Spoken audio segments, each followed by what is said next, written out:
Dans l'épisode du mardi 18 janvier d'Ici tout commence, la guéguerre entre Noémie, Lucia Passaniti, et Gaëtan, Terence Tell, est loin d'être terminée. Malgré leur désaccord, Noémie accepte néanmoins l'aide de Gaëtan et lui demande même de la remplacer pour qu'elle puisse sortir avec Zachary, Julien à Luguette. Alors que le chef Landira commence à être épris par la jeune femme et lui fait une jolie déclaration, celle-ci préfère jouer carte sur table, en lui révélant qu'elle se sert de lui afin de rendre Gaëtan jaloux. Une révélation qui n'a pour autant pas refroidi Zachary qui accepte volontiers de jouer les faux petits amis. Depuis son agression, rien ne va plus pour Tom Darmon. Un traumatisme qui ne fait que s'accroître par les nombreux messages de haine qu'il reçoit. Cyberharcelé, l'étudiant perd tous ses moyens. Face à cette situation, il peut compter sur Ambre, Claire Romain, pour le réconforter. Elle lui conseille même d'aller porter plainte.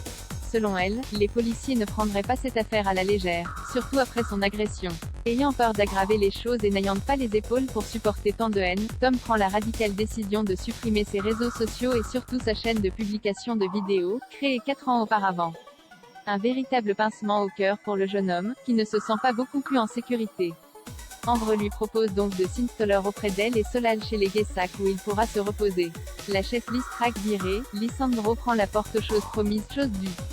Enzo, Aziz Diabaté, envoie enfin à Maxime, Clément Régnien, les photos du carnet des Augustes dans lequel figurent des recettes dont celles utilisées par Louis, Fabien Wolfrom, pour le concours de Michel Sarr-Tessier, Benjamin Baroche, est aux anges. C'est exactement la preuve qui lui manquait pour faire tomber le nouveau directeur de l'Institut de son piédestal. Mais la victoire des deux hommes est de courte durée. À peine, Maxime et Tessier ont-ils eu le temps de voir les captures que celles-ci ont été supprimées par Enzo. Le nouveau chef du HAB l'a garanti qu'il ne sera pas viré s'il accepte de balancer Louis. Problème, il n'a aucune confiance en Tessier et préfère casser son téléphone plutôt que de le donner à Maxime.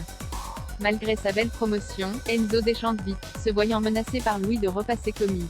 Il n'est vraiment pas à la hauteur et un nouveau changement orchestré par le directeur ne va pas arranger les choses. Mettre à la carte du A2 classique des Auguste Armand dont Louis qu'il faut laisser confier pendant 3 heures. De quoi laisser Lisandro, Agustin Galliana, perplexe.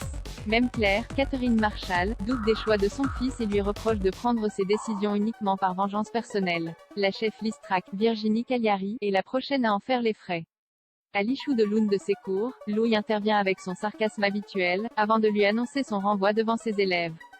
En cause, la cuisine végane n'a rien à faire au sein de cet institut, estime-t-il. La réalité est plus complexe.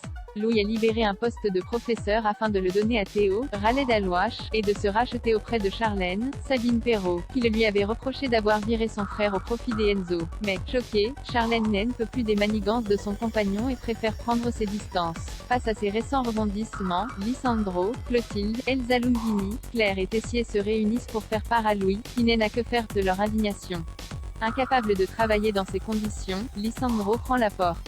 De leur côté, Charlène et Enzo Sen veulent d'avoir participé au putsch de Louis et s'accordent sur le fait qu'ils doivent dénoncer la supercherie de sa victoire au concours. Cette fois-ci sera-t-elle la bonne? À suivre dans Ici tout commence.